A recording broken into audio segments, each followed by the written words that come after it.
On Valentine's Day, Oliver abandoned me by the roadside while I was burning with a 40-degree fever. This time, it was because his white Moonlight's dog went missing. That day, I got into a car accident, not too serious but not minor either. I remember everything from my childhood, yet I've completely forgotten the man I deeply loved for 7 years. Later, everyone said that Oliver, the once untouchable tycoon of City A, had gone mad. Clutching a stack of worthless papers, he humbly begged for his wife's forgiveness. But that girl never once looked back. I lost my memory. So when Oliver came to take me home, I mistook him for a human trafficker. I scratched and bit him, and concerned bystanders immediately called the police for me. At the police station, Oliver negotiated with the officers with a dark expression. I stood warily 5 meters away from him, pointing at him and whispering, "Officer, he's a trafficker trying to kidnap me and sell me into the mountains. Arrest him quickly." The officer patiently explained, "Lucy, Oliver really is your husband. You've been married for 7 years. Impossible. I don't even know him. Besides, I've never even been in a relationship, how could I be married?" The police officer gave me a sympathetic look. "Lucy, we've contacted your attending physician. The car accident caused you some memory loss, but it's only temporary. With proper rest and recovery, there's still hope for your memories to return." How could I possibly have amnesia when I can even remember what I had for dinner last night? Based on my experience and intuition, I remember everything that's ever happened to me since childhood. The only thing I've forgotten is him. He must have done something to wrong me. At this thought, I glared sternly at the man. Oliver turned around and saw my expression, then angrily averted his face in frustration. After completing the police statement, Oliver walked toward me looking utterly exhausted and snapped, "Come on, let's go home." The police showed me all of Oliver's documents, including our marriage certificate. Only then did I have to accept that this intimidating-looking man was actually my husband. But no matter how hard I racked my brains, I still couldn't remember anything. It felt as if someone had silently carved out every memory related to him from my mind. After getting in the car, I pressed myself against the door, trying to keep as far away from him as possible, as though he were some kind of terrifying monster.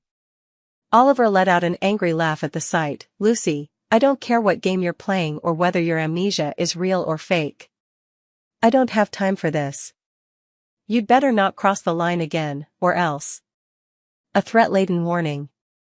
At this moment, I became even more certain this man didn't love me. The police told me the reason for my car accident was that this bastard abandoned me by the roadside after answering a phone call, while I was burning with a 40 degrees Celsius fever. In my dazed state, I collided with a speeding car. Though not severely injured, I lost fragments of my memory. I couldn't help but wonder, what kind of urgent call could make him discard his sick wife by the roadside, leaving me to fend for myself? What a world-class scumbag. At this thought, I smirked at him with derision. "Since I don't even remember you anymore, this marriage is pointless. How about you spare some time, and we file for divorce?" Oliver's gaze shot over like an arrow. "That day I just left for a moment because something came up, and you actually threatened me with divorce. Do you really think Oliver can't live without you?" I blinked innocently. "I never thought that." "So, sir, when shall we schedule the divorce?" Oliver didn't respond. He vented all his anger on the car, speeding wildly down the road while I silently tightened my grip on the overhead handle. I mentally gave him this evaluation: moody and unpredictable. I couldn't help but wonder, why did I ever marry such a man in the first place? After returning home, Oliver threw his coat on the sofa and rubbed his temples. "I'm hungry. Go make me something to eat." So demanding, as if it's only natural. I must have put up with a lot from you in the past. Oliver was dumbstruck by my sudden, out-of-nowhere remark. Once he processed it, he gritted his teeth in anger. "Lucy, you're my wife. So what?" I widened my eyes, staring straight at him without blinking. After a long silence, he seemed to finally remember I'd lost my memory. Picking up his coat, he said, "Forget it, I'll eat out." Without thinking, I replied, "Then bring me something when you come back." Oliver's departing footsteps hesitated slightly. When he turned to look at me, his eyes were full of absurdity and disbelief. Embarrassed, I waved my hand. Never mind if you can't, I'm not that hungry anyway. Oliver laughed in exasperation, strode to the door, and slammed it shut with force. I was startled. Patting my frightened little heart, I silently deducted more points from him in my mind. I walked around the house, feeling nothing but unfamiliarity. The wardrobe contained only gray, white, and pink clothes, clearly not my taste, likely chosen to please that bastard. The entire home was decorated in black and white, devoid of any warmth.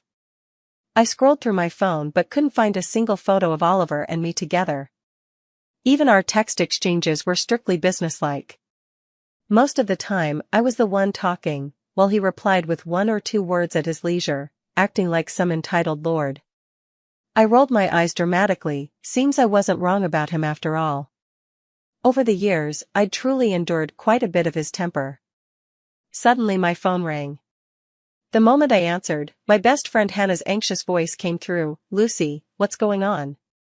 You haven't answered calls for days, didn't reply to any messages either?" I explained about the car accident and memory loss. There was silence on the other end for a beat. Then came the urgent sound of slippers scraping against the floor and jingling keys. "Wait there, I'm coming over right now." Half an hour later, Hannah circled me curiously several times. "Lucy, you really lost your memory? Then do you still remember me? I'm your best friend, you know." I chuckled and patted her head. "Of course I remember, it's just that I seem to have forgotten Oliver, and I don't remember us being married either." Hannah was only taken aback for a moment before cupping my face and exclaiming dramatically, "Oh my God, my wish finally came true. Not long ago, I made a wish. I wished for you to forget that scumbag. I never thought it would actually come true. Tomorrow, I'm going to fulfill my vow of gratitude. From now on, it's my one and only God." I burst out laughing at her antics. But after laughing, I grew even more puzzled. Just how badly had Oliver treated me to make Hannah despise him this much? Later, I learned from Hannah about the 7 years between Oliver and me. How should I put it? 2 words sum it up: suffocating. According to Hannah, I once saved Oliver's grandfather. At that time, Oliver was going through a breakup with his girlfriend, who swiftly moved on and found a mixed-race partner to accompany her abroad. To compete with her out of spite, Oliver impulsively confessed his feelings to me. We were only together for half a month before he proposed. I had fallen for him at first sight and was so overwhelmed by this happiness that I married him without a second thought. After marriage, I hid all my sharp edges for him, striving to be a dutiful and virtuous wife and mother. Yet, he was hot and cold with me, often taking out his frustrations from his ex-girlfriend on me. During those years, he had to travel abroad every month. Each time he returned, he was completely drunk. Until a year ago, when Victoria came back to the country. Oliver held flowers to pick her up at the airport. After that, he often left early and returned late, always carrying her perfume scent, and he frequently abandoned me for her. I was furious but dared not speak up, afraid that Oliver would leave me. I even fed him hangover medicine when he drank himself into a stupor over Victoria, worried he might get a headache, and massaged him all night. The next day, I would wake up early to cook him porridge. After listening to Hannah's words, my mouth fell open in an O shape, and I really didn't want to admit that the pathetic person she described was me. Hannah sighed. "So Lucy, you absolutely cannot soften your heart this time." I nodded firmly. "Don't worry, I'll go file for divorce with him tomorrow." After that, Hannah and I drank wine and cursed Oliver all night. The next morning, I was awakened by my phone ringing. I fumbled around the bed for a while, only to touch a warm chest. I bolted upright, my hand moving faster than my brain. By the time I realized what was happening, my hand had already landed a resounding slap across his face. Oliver was jolted awake by the blow. Blinking sleepily, he glared and snapped, "Lucy, what the hell are you doing now?" It was only then that I remembered, I was married. The man lying in bed was my husband. Scratching my head apologetically, I muttered, Sorry about that." You know, with the whole amnesia thing. Oliver stared at me for a long moment, any trace of sleepiness gone. His expression turned icy as he rolled out of bed. Having drunk too much last night without eating much, I quickly threw together a sandwich. When Oliver came out, his gaze lingered on the empty dining table, and his brow furrowed slightly. According to Hannah, I used to wake up at 5 a.m. every day to prepare both Western and Chinese breakfast for him, and he might not even appreciate it. I never thought I'd be so love-struck. Back in my student and working days, waking up at 5 a.m. would have killed me. Pretending not to notice Oliver's gaze, I took a bite of the delicious sandwich and asked, "When are we going to get divorced?" Oliver narrowed his eyes dangerously. "Lucy, 3 strikes, and you're out." "I don't understand. Oliver doesn't love me, so why does he get so angry every time I bring up divorce? Besides, doesn't he like that Victoria? Once we're divorced, they can be together openly." Oliver seemed stung by my words and said darkly, "Lucy, what do you mean by that?" My tone was even colder than his. "It means a cheating man is like money dropped in shit. You won't miss it if you throw it away, but keeping it will only make you sick. Don't talk nonsense. Victoria and I are completely innocent. Don't think of us as so disgusting." I burst out laughing. After all those years together, their lips must have been worn out from kissing, yet he has the audacity to claim they kept it pure. Perfect timing then. Now that we're divorced, you two won't have to sneak around anymore. Do whatever you want, just thinking about it makes me happy for you. Oliver, aren't you thrilled? Then I dramatically covered my mouth, feigning surprise. "Oliver, don't tell me you've fallen for me?" Oliver laughed in anger. When the laughter subsided, he said coldly, "Lucy, you'd better not regret this." I chuckled. "So Oliver, when are we handling the paperwork?" 2 o'clock this afternoon, meet at the company." With that, Oliver strode off without looking back. I couldn't wait and went to the company at 11. Oliver was taken aback when he saw me, then his face darkened. "Are you really that desperate?" I shrugged. "The sooner it's done, the sooner we're free." Upon hearing the word freedom, Oliver's expression turned extremely grim. Without saying another word, he called his lawyer. While waiting, Oliver crossed his legs and stared at me without blinking, his expression tinged with complexity. I wasn't intimidated either and glared right back at him. Oliver curled his lips and was the first to look away. To be honest, he was exactly my type in terms of looks, but as soon as I thought about the things he had done, he instantly became detestable to me. When the lawyer arrived, he got straight to the point without any unnecessary talk. I picked up the divorce agreement and glanced through it. Oliver was quite generous, he offered me a lot in the divorce settlement. Instantly, the way I looked at him changed. No more pretenses, I'm a total gold digger. I've never understood those female leads in dramas who endure both physical and emotional abuse. If there's money to be had, why not take it? It's not like we're stealing. Besides, after going through a marriage, one ought to gain something. Since love is off the table, spiritual compensation had better be substantial. Seeing me stare at the divorce agreement with a radiant smile, the lawyer cleared his throat and said, "Madam, if everything looks good, please sign here." I nodded and had just picked up the pen when Oliver's large hand came down, covering the agreement. I raised my head and glared at him fiercely. "What are you doing?" Oliver's expression shifted slightly. "Lucy, I'm giving you one last chance." "No need." I swatted his hand away and swiftly signed Lucy's name, seizing every second. Oliver pressed his lips together, his hands resting on his knees unconsciously clenching into fists.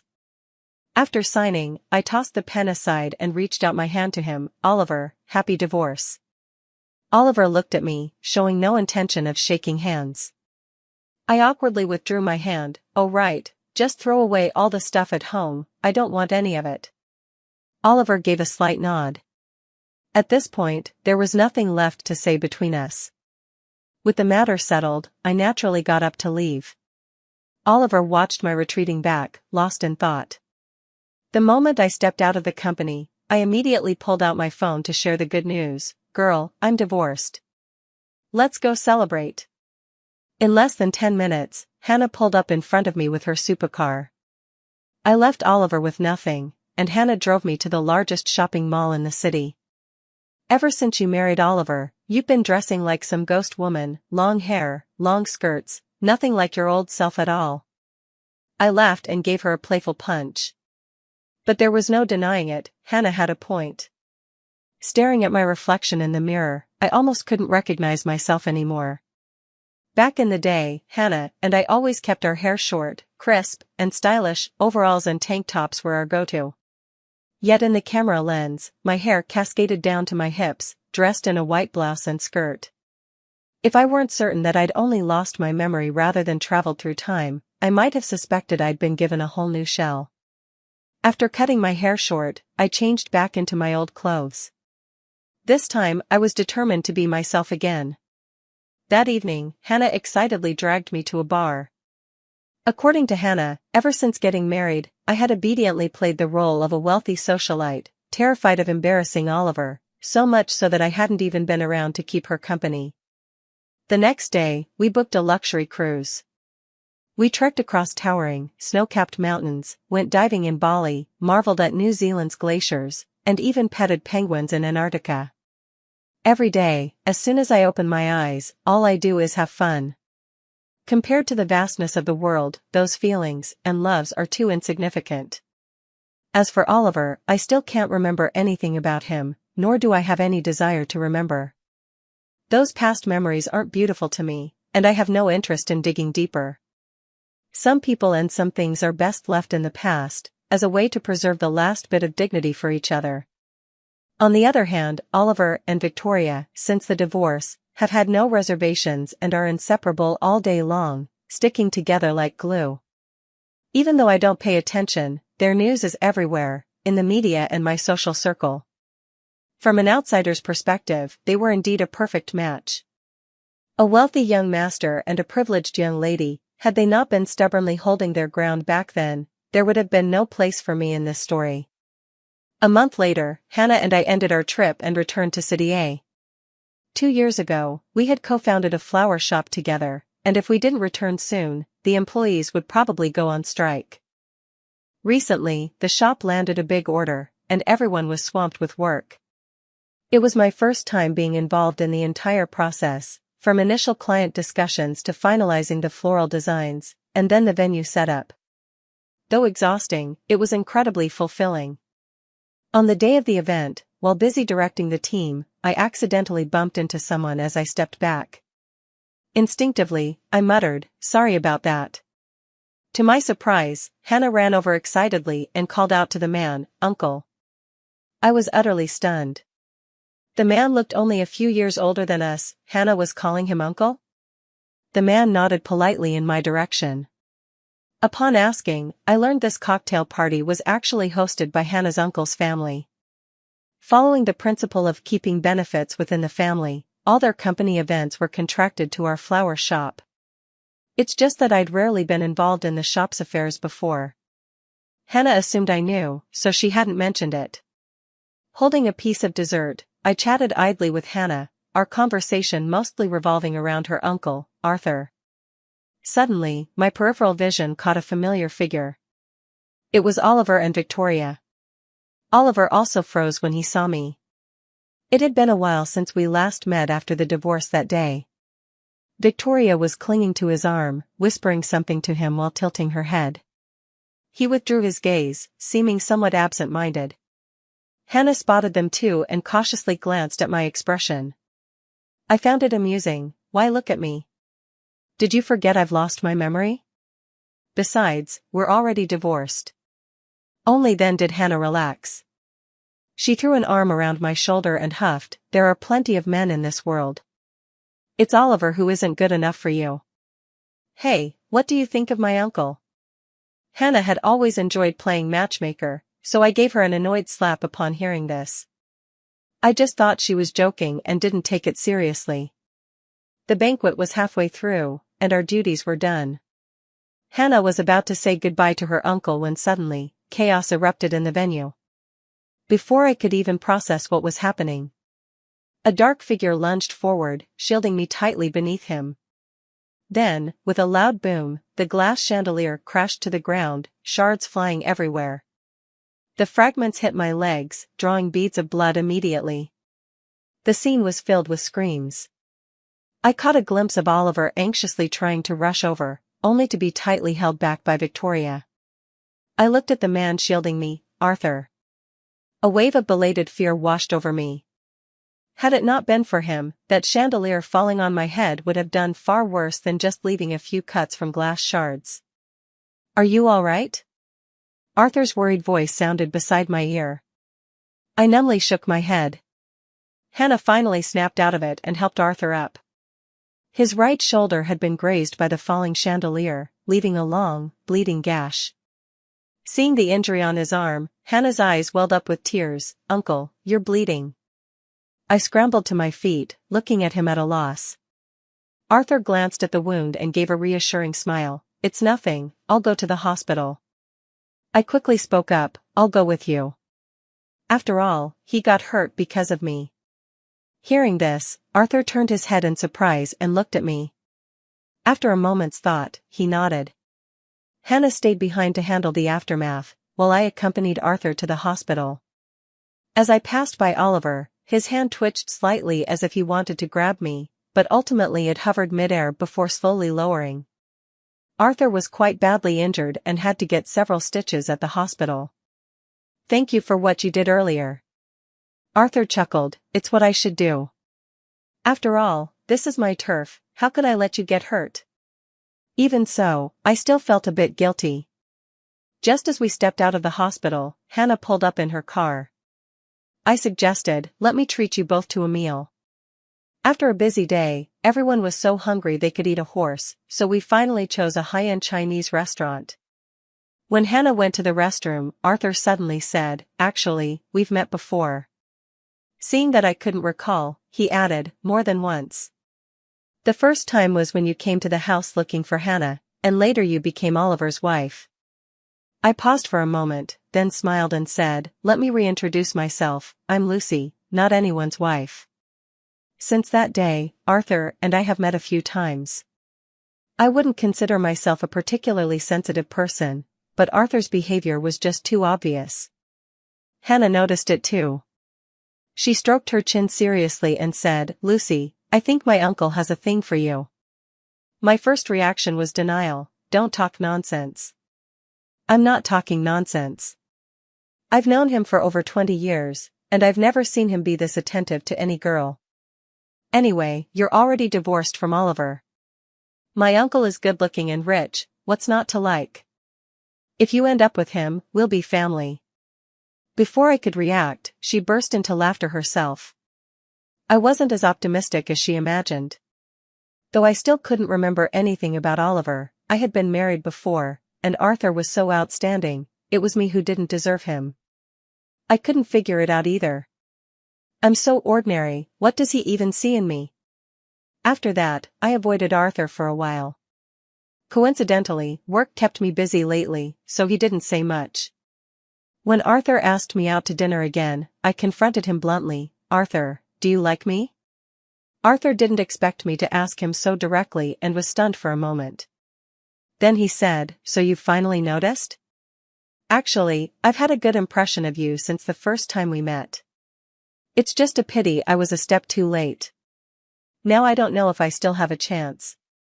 I lowered my head and whispered, "Arthur, I just got divorced and I'm not ready to enter another relationship yet." Arthur didn't push it. "I understand. You don't have to feel awkward about it. We can start as friends first."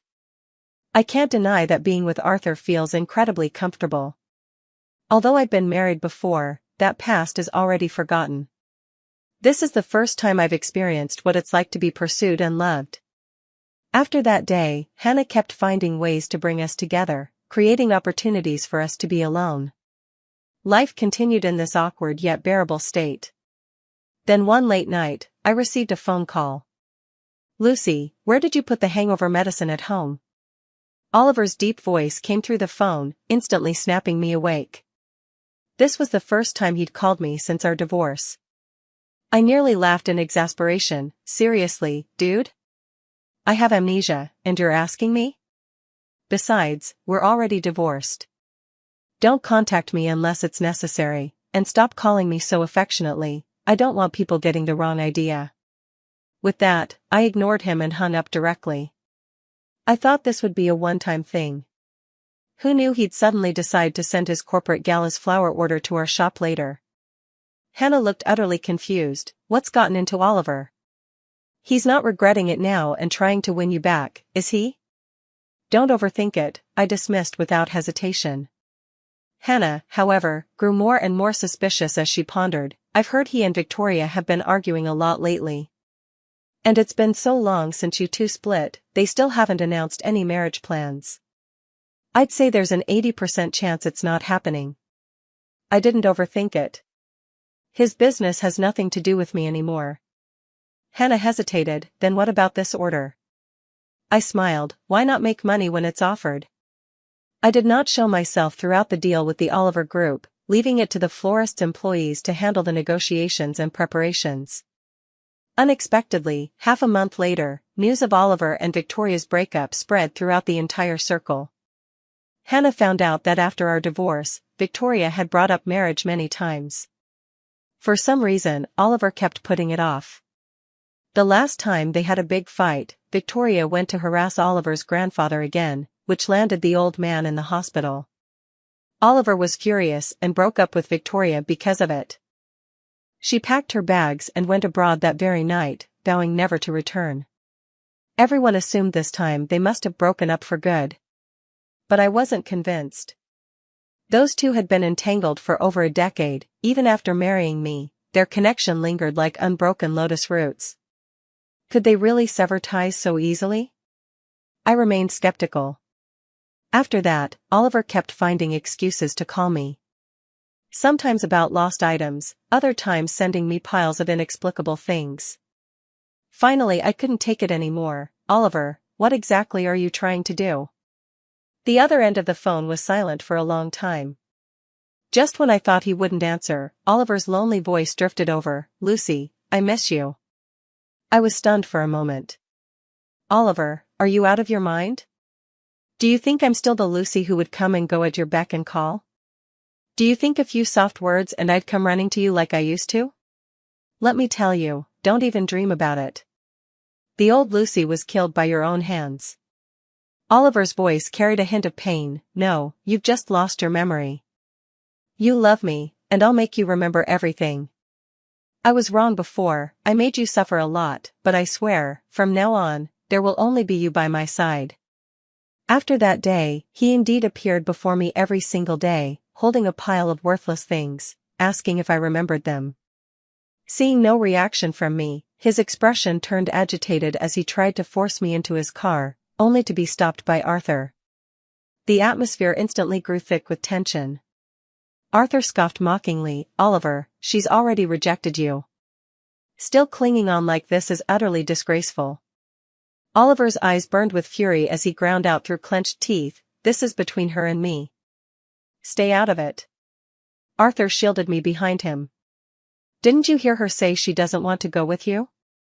Oliver ignored him, his pleading gaze falling on me. Lucy, I beg you to give me a chance. I'll make you fall in love with me again. I shook my head. Oliver, you've run out of chances. Though I don't remember what happened before, humans have an instinct for self-preservation. After the car accident, I remembered everyone except him. Combined with how he'd treated me before, I'm not a fool, I won't give him another chance to hurt me. Oliver refused to give up. A few days later, he moved into the apartment across from mine. Every day he bombarded me with excessive attentions. Exasperated beyond endurance, I considered packing my things to stay at Hannah's place for a while. Just as I finished packing, the doorbell rang. Oliver stood outside, his smile freezing when he saw the luggage in my hand. Lucy, where are you going? I looked at him mockingly. Somewhere I won't have to see you. His eyes darkened. Then he held up a stack of cards, presenting them to me eagerly. Lucy, do you remember these? I glanced at them and said impatiently, no, I don't. He pulled out a few slips and handed them to me. You once said that no matter when, as long as I presented these coupons, you would obey unconditionally. I frowned as I took them. They were just ordinary couples redemption coupons, yellowed with age, the writing barely legible. I held up one that read, "Makeup coupon, so? You want me to honor these?" Oliver didn't answer, but the hope in his eyes gave him away. I scoffed. He tossed them out the window. First, I don't recall writing any of these. Second, kindly flip them over, the final interpretation of these coupons rests with me. Third, when I loved you, they were tokens of affection. Now that I don't, they're just worthless scraps of paper. Oliver's eyes dimmed as he smiled bitterly. I know all this, he said. But I'm at my wit's end. No matter what I do, you won't even look at me. I just can't accept it. You used to love me so much, you just don't remember. If only you could recall. I cut him off. Oliver, have you ever considered that remembering might only make me hate you more? He stiffened, biting his lip before asking, is it because of Arthur? Have you fallen for him? I shook my head. It has nothing to do with anyone else. Simply because I don't want you anymore. I believe I truly loved you those 7 years, but you, did you ever love me? If you had, how could I have lost my memories? How could we have ended up like this? On the day of the divorce, you asked me if I would regret it. My answer was no, never. Oliver's eyes were red, and he silently lowered his head. As I walked past him with my luggage, he choked up and grabbed my sleeve. Lucy, please don't go. I shook him off. No. Oliver, I've already forgotten you. You should move on too. After that day, Oliver never bothered me again. Half a month later, he sent me a text. He had already moved out of that house, and my life gradually returned to normal. Then on an utterly ordinary night, I rolled over in bed, fell off, hit my head, and remembered everything. I recalled those 7 years, how I groveled and fawned, how carefully I catered to his whims, yet never earned even a shred of genuine affection in return. There was one thing even Hannah didn't know. Because of him, I once sank into depression, trapped in self-doubt. That accident became my salvation. Back then, caught in the thick of it, I couldn't see clearly. But after losing my memories and stripping away appearances, I realized Oliver wasn't all that great. I couldn't even remember why I'd loved him in the first place. The torment and pain of those days and nights now seem insignificant. Upon hearing that I had regained my memory, Hannah looked anxious and said, Lucy, you must not do anything foolish. That scoundrel doesn't deserve you. Look at my uncle, or at the very least, there are so many other men in this world. There's no need to cling to him alone. Arthur was also visibly tense, his palms red from clenching, his lips trembling as if he wanted to say something but hesitated. I glanced at them with exasperation. Don't worry, I no longer love him, and I will never look back. The two exchanged glances upon hearing this and both breathed a sigh of relief. In the second year after divorcing Oliver, I got together with Arthur. Heaven gave me a second chance to choose, and I treasure it dearly. Only heard that Oliver never remarried afterwards. Victoria had a whirlwind marriage after going abroad, and their child was already 1 year old. But none of this has anything to do with me anymore. The past is cleared away, and everything holds promise. I gazed into Arthur's affectionate eyes and kissed him. Darling, I look forward to sharing the rest of my life with you.